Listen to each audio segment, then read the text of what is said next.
The problem right now with the way our society is dealing with sexual criminality is that we're entirely reactive. We're not doing one thing to prevent sexual criminality. Together we can make a difference. And I think watching the show is where it starts. Guys, thanks for being here. Today in our panel discussion, we're going to find out and let the community know a little bit more about the irrational beliefs that formed the foundation from which we ended up committing our sex crimes. Now, in my work with sex offenders, I have found it to be universally true that all of the offenders I've worked with have had dozens and dozens and dozens of irrational beliefs. Some of those irrational beliefs contributed directly, some less directly, to their sex crime. But this work on learning how to think clearly and recognizing irrational beliefs, I think, is essential for our work in our therapy. For those in the listening audience who don't know what we're talking about by irrational beliefs, does anybody have any idea? Like if you were explaining this to an 8-year-old. Sure. I found, here's an irrational belief. I found friends and meaningful relationships with other people in drinking, in alcohol, in bars. Great example. And how would we know that a belief is irrational or not irrational?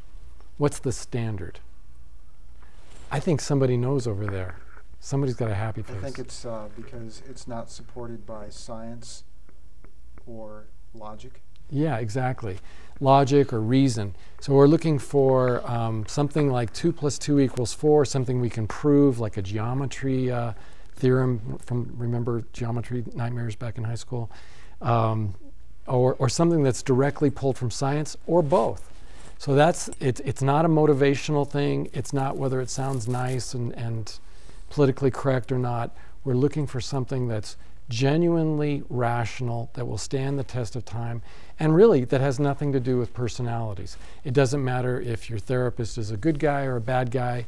It doesn't matter if you were reared by good people or bad people. It doesn't matter if you are good people or bad people. That's totally irrelevant. What is relevant is that our life is going to be characterized by a great deal more success if our decision making is based on clear, rational thinking.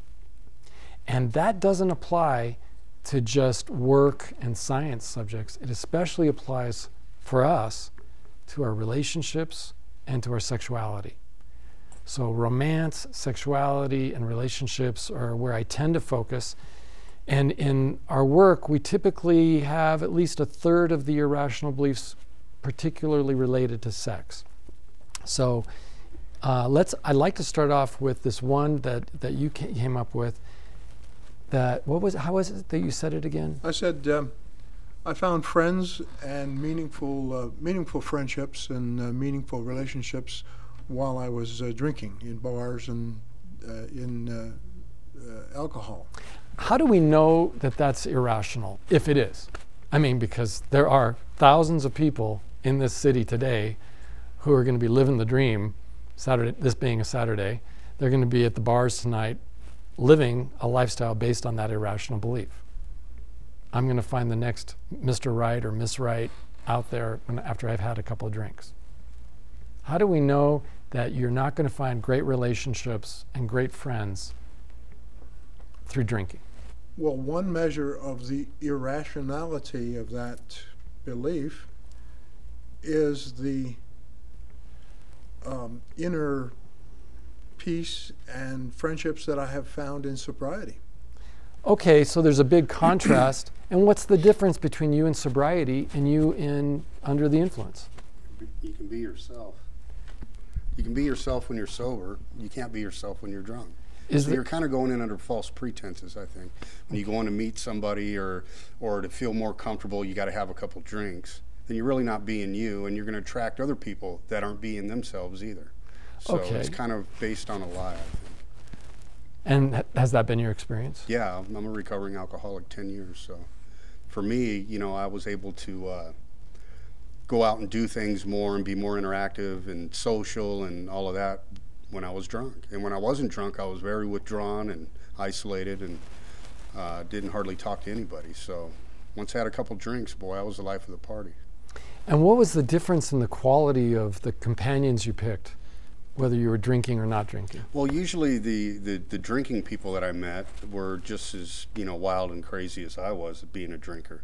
So I was attracting those type of people that really, they had issues and things that underlied in their makeup, and they could be somebody else being drunk, and I could be somebody else being drunk, and we got along. But it wasn't good. It wasn't healthy. What do you say to people who would say to you, yeah, but not drinking hasn't helped you because now you haven't been drinking for 10 years and you don't have a relationship with a woman? So how do you explain that? Well, what's the good of being sober? I'm more selective. I know what I want, and that's what I'm holding out for. I think I'm worth it. So, I'm not going to just go jump in any old relationship. And how much time are you spending with the wrong women then, if you're not drinking? With the wrong woman? None. Zero. All right. So there's like a huge advantage right there. 0. Yeah. Okay, so it's better to not be with the right woman than it is to be with the wrong woman.